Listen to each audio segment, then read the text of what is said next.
Meus amados, abramos nossas Bíblias em Lucas capítulo 25.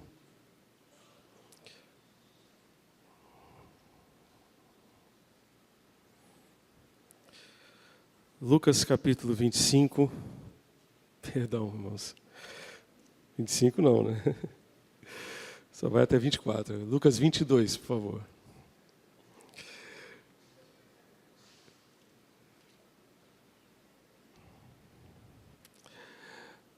O texto que separamos para a nossa reflexão hoje é a partir do verso 14. Mas eu gostaria de pedir aos irmãos para lermos os versículos anteriores, a partir do verso 1, quando nós encontramos o contexto daquilo que vamos encontrar a partir do verso 14. Então, acompanhe comigo, Lucas 22, a partir do verso 1. Diz assim a Escritura: Estava próxima a festa dos pães sem fermento, chamada Páscoa. Os principais sacerdotes e os escribas procuravam uma forma de matar Jesus, porque temiam o povo. Ora, Satanás entrou em Judas, chamado Iscariotes, que era um dos 12. Judas foi entender-se com os principais sacerdotes e os capitães sobre como lhes entregaria Jesus. Eles se alegraram e combinaram em lhe dar dinheiro. Judas concordou e buscava uma boa ocasião para lhes entregar Jesus longe da multidão. Chegou o dia da festa dos pães sem fermento, em que era necessário fazer o sacrifício do cordeiro pascal, o cordeiro da Páscoa. Então, Jesus enviou Pedro e João, dizendo: Vão e preparem a Páscoa para que a comamos. Eles lhe perguntaram: Onde o Senhor quer que a preparemos? Jesus lhes explicou: Ao entrar na cidade, vocês encontrarão um homem com um cântaro de água. Sigam esse homem até a casa em que ele entrar e digam ao dono da casa: O mestre pergunta: Onde fica o aposento no qual comerei a Páscoa com os meus discípulos? Ele lhes mostrará um espaçoso cenáculo mobiliado. Ali façam os preparativos, e indo, acharam tudo como Jesus lhes tinha dito e prepararam a Páscoa. Então, observemos aqui o que acontece antes, né?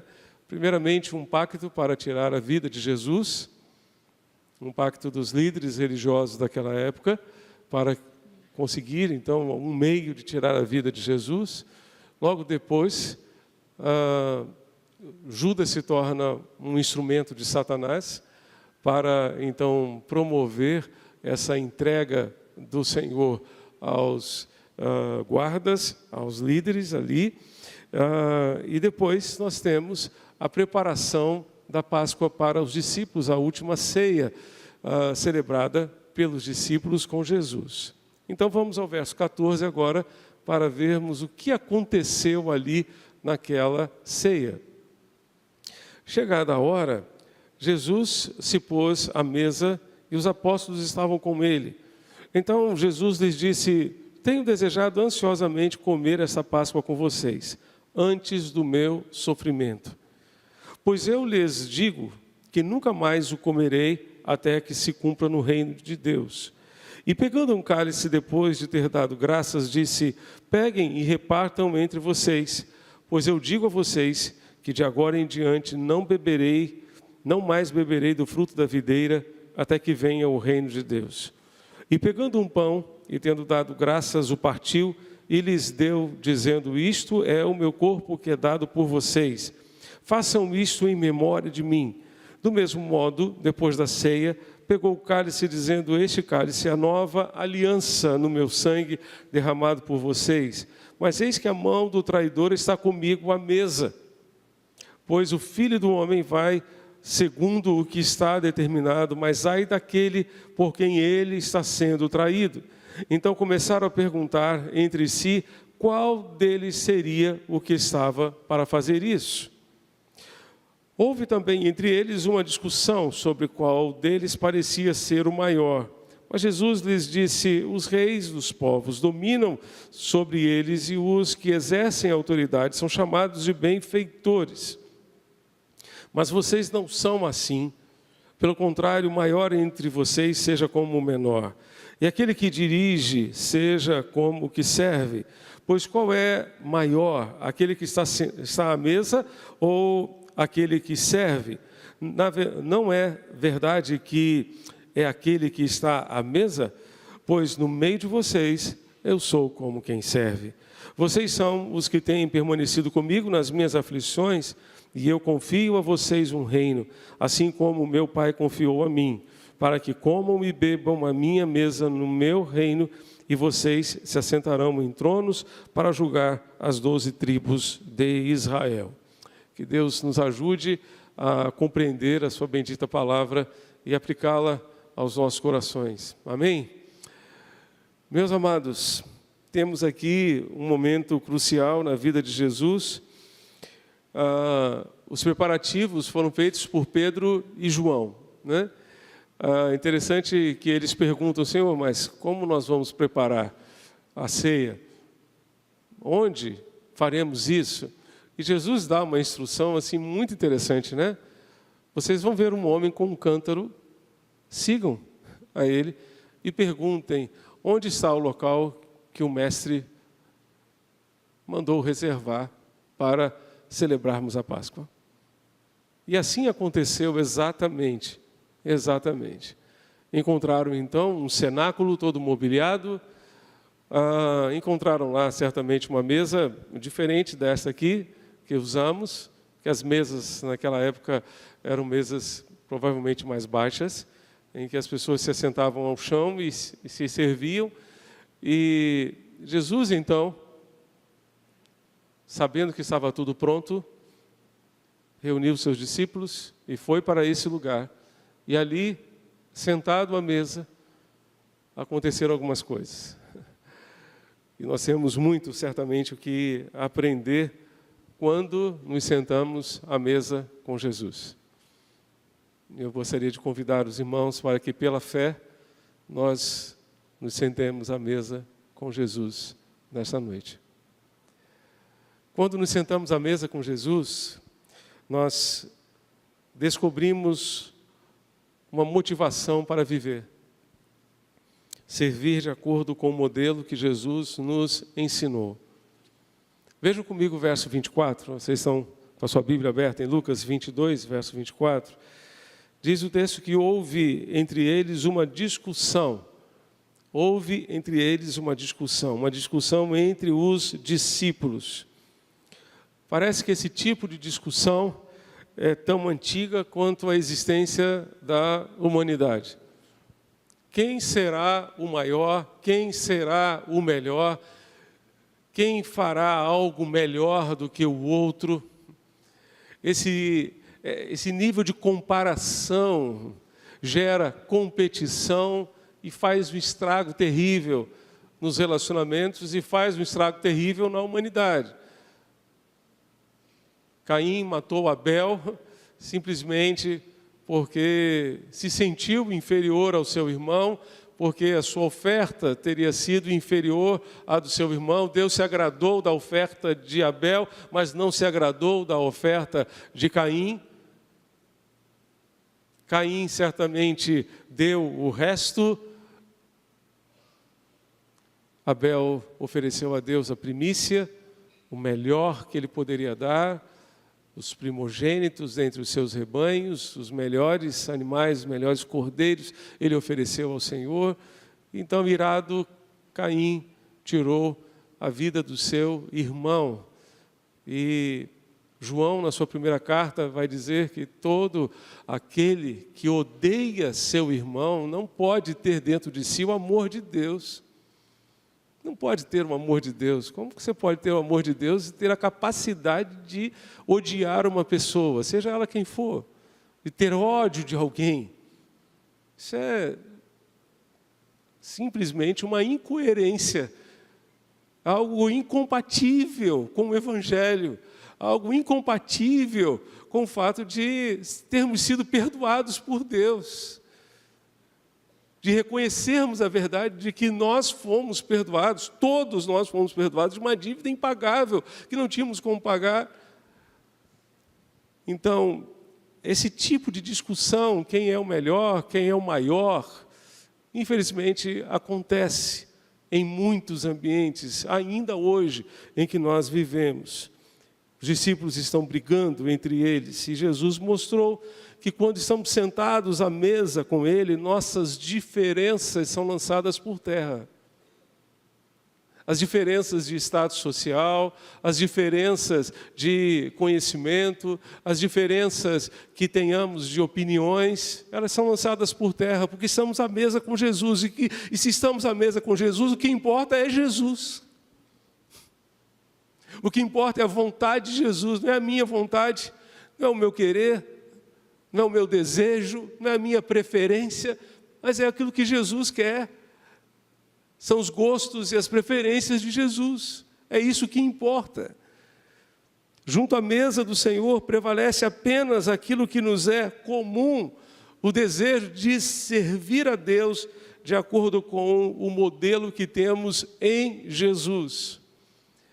E o exemplo de liderança que nós encontramos em Jesus é simplesmente liderança servidora.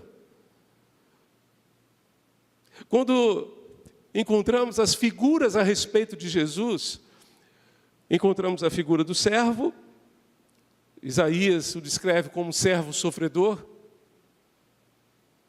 Mas o mais interessante é perceber que este servo sofredor era o Rei dos Reis. Então o Rei dos Reis não é aquele que está sentado à mesa para ser servido, mas é aquele que serve. O Rei dos Reis é aquele que apanha a bacia e a toalha e lava os pés dos seus discípulos, como o servo mais inferior dentro de uma casa, dentro da hierarquia de uma casa. Jesus vai dizer, entre os governantes, é assim que acontece. Entre os líderes do mundo, entre os reis e governantes, está aí no verso 25. Os reis dos povos dominam entre eles e os que exercem autoridade são chamados de benfeitores. Mas vocês não são assim, vocês não devem ser assim, não é assim que Deus espera que vocês sejam. Ou seja, no meu reino não é assim. Mais uma vez, Jesus está fazendo distinção entre como as coisas devem acontecer no âmbito do seu reino e como as coisas já acontecem no mundo e como nós devemos fazer diferença, inclusive na forma de servir, na motivação de servir. Entre vocês não será assim, vocês não são assim, pelo contrário, o maior entre vocês seja como o menor, e aquele que dirige como quem serve. Pois qual é maior, aquele que está à mesa ou aquele que serve? Maior é quem está à mesa e é servido. Mas eu, disse Jesus, estou no meio de vocês como quem serve. Como quem serve. Isso nos faz lembrar de João capítulo 13, que complementa as informações, né? Os evangelhos, eles se completam entre si.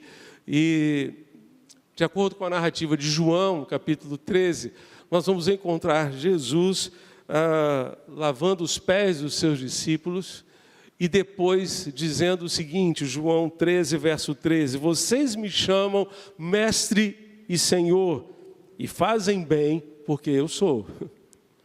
Vocês me chamam de mestre e senhor e fazem muito bem porque de fato eu sou o mestre e senhor. Ora, se eu sendo senhor e mestre lavei os pés de vocês, também vocês devem lavar os pés uns dos outros. Porque eu lhes dei o exemplo para que, como eu fiz, vocês façam também. Em verdade lhes digo que o servo não é maior do que o seu senhor, nem o enviado é maior do que aquele que o enviou. Se vocês sabem essas coisas, felizes, bem-aventurados serão se as praticarem. Se nós sabemos que é assim que deve acontecer no ambiente do reino de Deus, felizes seremos nós se praticarmos, se experimentarmos, se isso for uma realidade na presença do Senhor. Quando nos reunimos à mesa com Jesus, descobrimos que a ceia do Senhor nos concede certamente essa perspectiva de serviço. Servir com a motivação sincera de agradar a Deus, de fazer a vontade de Deus, com a motivação sincera de não se exaltar, mas exaltar o Senhor. Essa precisa ser a nossa motivação maior. Mas quando nos sentamos à mesa com Jesus, temos a oportunidade de reavaliar o nosso desejo de segui-lo. O verso 23 nos diz o seguinte: então começaram a perguntar entre si qual deles seria o que estava para fazer isso. Fazer o quê? Traí-lo. Os irmãos já observaram aquele quadro pintado por Leonardo da Vinci da Última Ceia? Lembram-se daquele quadro? Se vocês não tiverem a lembrança muito vívida, eu convido vocês a chegarem em casa e buscarem na internet, vocês vão encontrar. Os discípulos estão com Jesus ao redor da mesa. E Leonardo tenta descrever o exato momento em que Jesus diz: um de vocês me trairá. E eles começam a perguntar: sou eu, Senhor? Como assim? 6 de um lado, 6 do outro. Parece que temos 2 grupos de 3, mais 3 e 3. A descrição é muito vívida. Muito vívida. Eu, Senhor, eu seria capaz de fazer isso? Seria eu, Senhor? Jesus confrontou os discípulos, assim como nos confronta hoje, pois o seu desejo é que o sirvamos com sinceridade e com integridade. Jesus sabia que havia um dos seus discípulos que não era sincero para com ele. Não era sincero para com ele.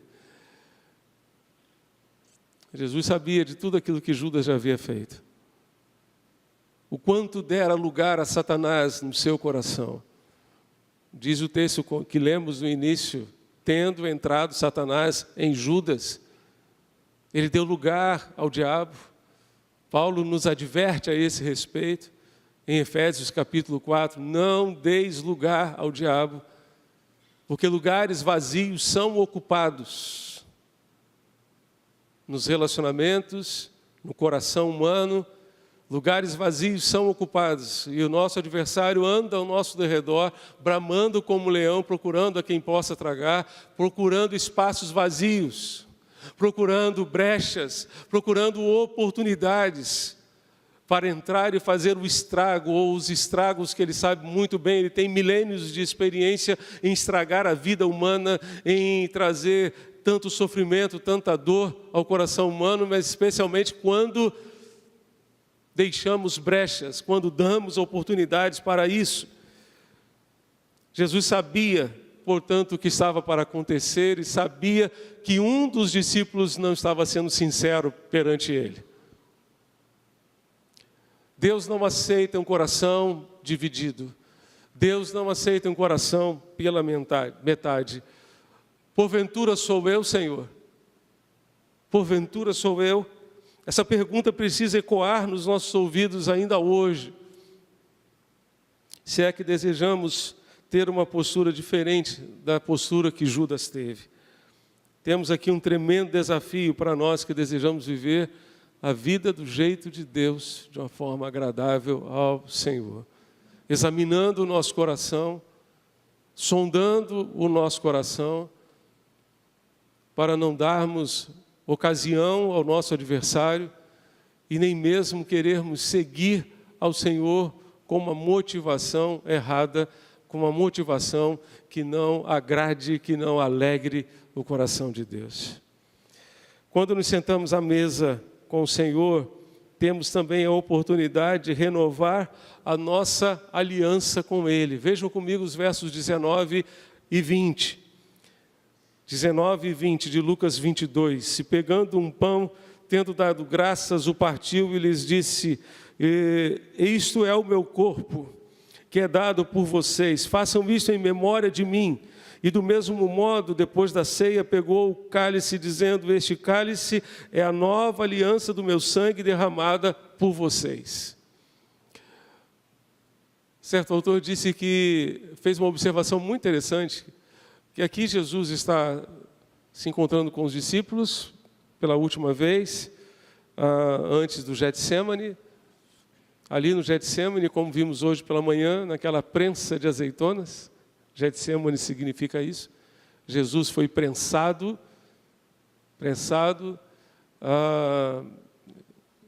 certamente sofreu, passou pelo momento mais angustiante da sua vida, mais angustiante, e depois passou por todo o seu sofrimento, foi crucificado, ressuscitou, mas depois de ressuscitar, todas as vezes que Jesus se encontrou com os discípulos, havia um pão.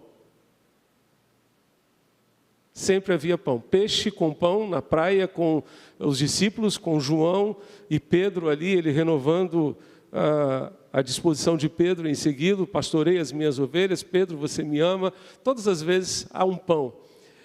O pão realmente é um símbolo muito importante para nós.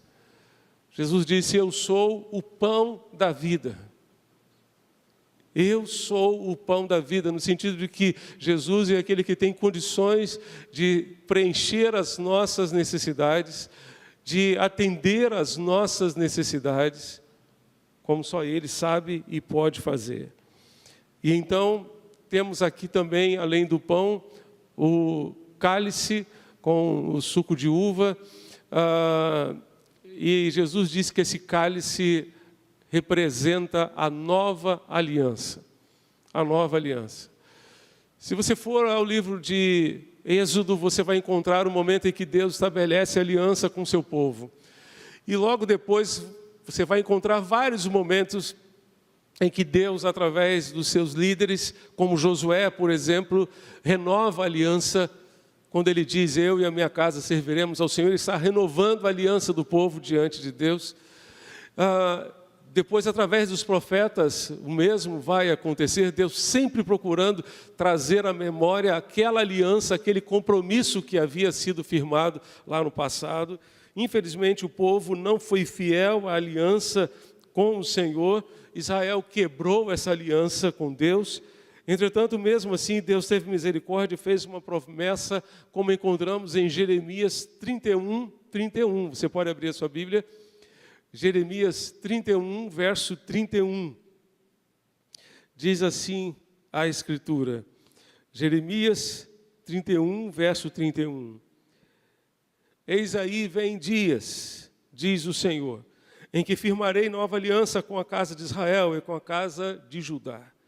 Não segundo a aliança que fiz com seus pais, no dia em que os tomei pela mão para os tirar da terra do Egito, pois eles quebraram a minha aliança, apesar de eu ter sido seu esposo, diz o Senhor. Olhem só que palavra preciosa. Porque esta é a aliança que farei agora com a casa de Israel, depois daqueles dias, diz o Senhor. Que aliança seria essa? Verso 33. Jeremias 31, verso 33. Na mente lhes imprimirei as minhas leis, também no seu coração as inscreverei. Eu serei o Deus deles, e eles serão o meu povo. Não ensinará jamais cada um ao seu próximo, nem cada um ao seu irmão, dizendo: conheça o Senhor, porque todos me conhecerão, desde o menor até o maior deles, diz o Senhor, pois perdoarei as suas iniquidades e dos seus pecados jamais me lembrarei. O verso 33 é fantástico. Porque os irmãos se lembram daquelas tábuas da lei, em que Deus escreveu os 10 mandamentos.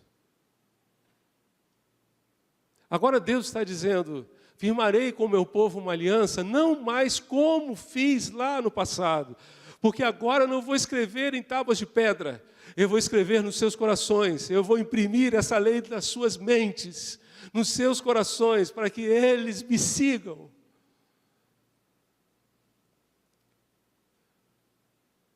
Deus, por misericórdia, perdoa os nossos pecados, e Ele diz aqui: pois perdoei as suas iniquidades, dos seus pecados jamais me lembrarei. A gente é que se lembra, né, irmãos? A gente é que se lembra.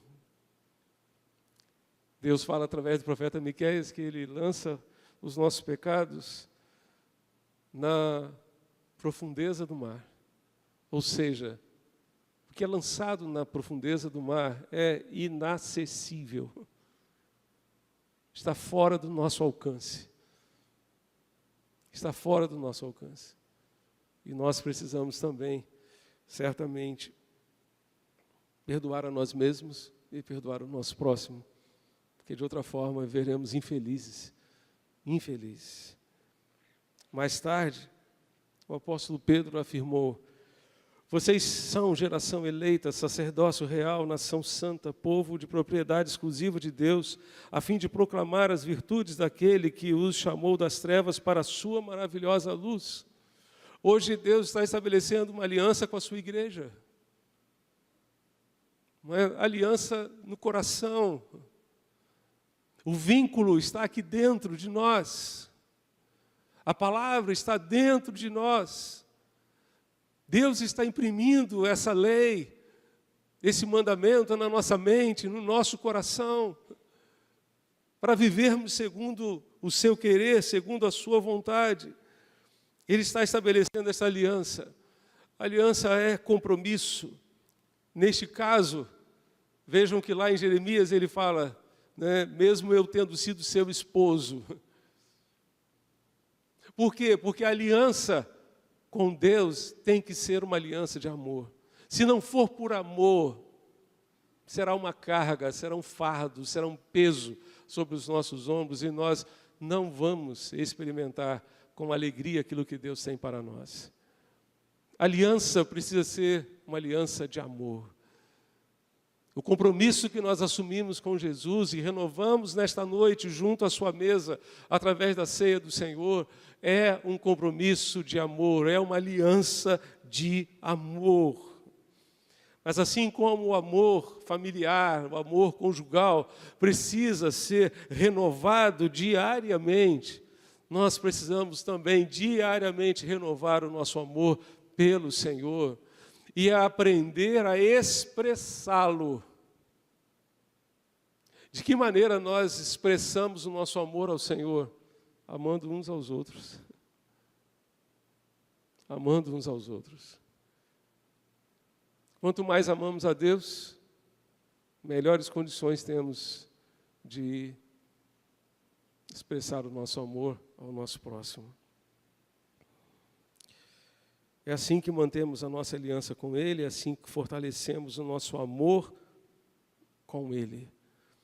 Hoje, ao nos sentarmos à mesa com o Senhor, Ele nos convida a renovar a nossa aliança com Ele.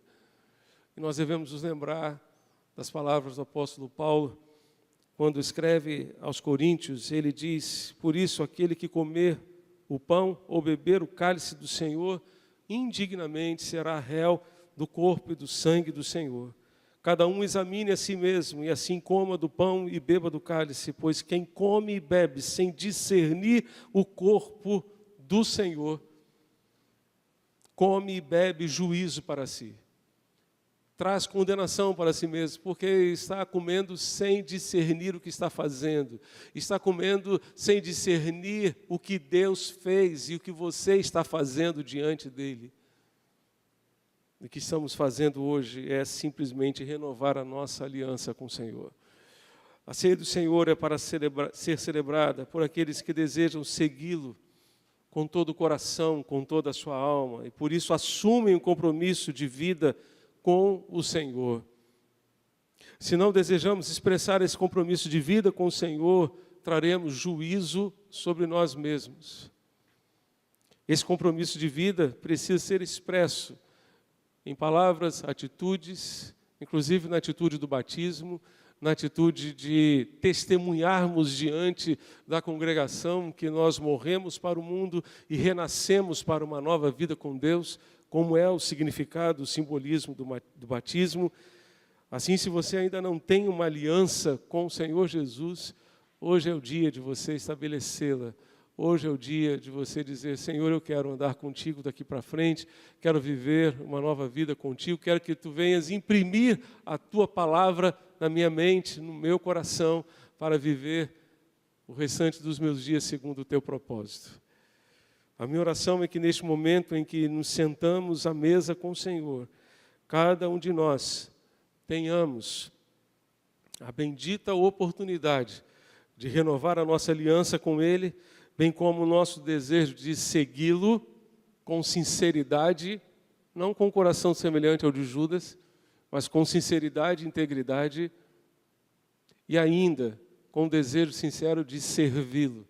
Não porque seremos maiores do que alguém, não porque estaremos numa posição maior do que alguém, mas sim porque Jesus nos deu exemplo de serviço. E o nosso modelo de vida é o modelo de Jesus. E aquilo que Jesus fez, Ele nos exorta a fazer. Porque se assim fizermos, bem-aventurados seremos nós. Bem-aventurados serão vocês, se assim fizerem, se assim praticarem, e assim que nós devemos fazer também. Feche seus olhos e vamos orar ao Senhor nosso Deus. Quero convidar você para colocar-se diante do Senhor nessa perspectiva de que, pela fé, você está à mesa com Jesus. E junto à mesa com o Senhor, você tem esta oportunidade bendita de aprender a motivação sincera de servi-lo. De dizer: Senhor, eu quero te servir exatamente como Jesus fez. Não como quem está sentado à mesa para ser servido, mas como quem serve. Não preocupado com posições, status, mas preocupado em fazer a tua vontade.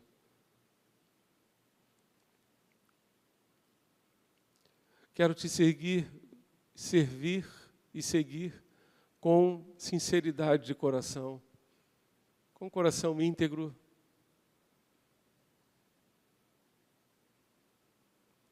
Talvez no fundo da sua alma você queira perguntar a Deus: Senhor, sou eu? Porventura sou eu? Que tenho alimentado algum pecado no meu coração, alguma coisa que tenha impedido a minha comunhão contigo? Porventura sou eu que estou sendo pedra de tropeço na vida da minha família e dos meus amigos para que eles te conheçam como Salvador e Senhor? Porventura sou eu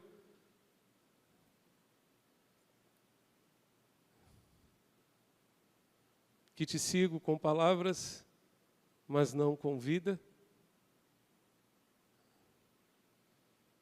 Porventura sou eu, Senhor.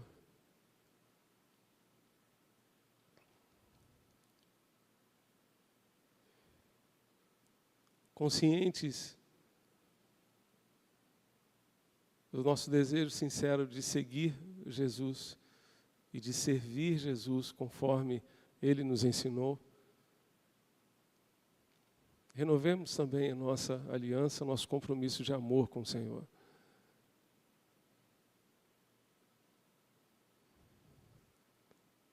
Quero convidar você, encorajar você a dizer do fundo da sua alma: Senhor, eu te amo.